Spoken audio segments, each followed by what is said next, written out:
So, this is the final result. So, ito na yung kagabi na ginawa ko. Dahil ngayon nga siya i-deliver para doon sa aming birthday celebrant. Syempre, ayan. Requested kasi yung ganitong kulay. O, diba? So, ang ganda. Ang ganda kaya ng kulay ng ganito. Mas lumabas yung ano niya, yung ganda ng bulaklak. Then, ayan. So, combination ng orange and white with light gray lang.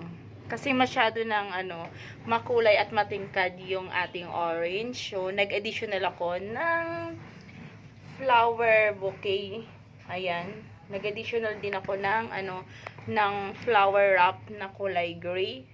So, mas lumabas yung kanyang ganda ng kulay. And yung kanyang nasa front, mas lumabas din.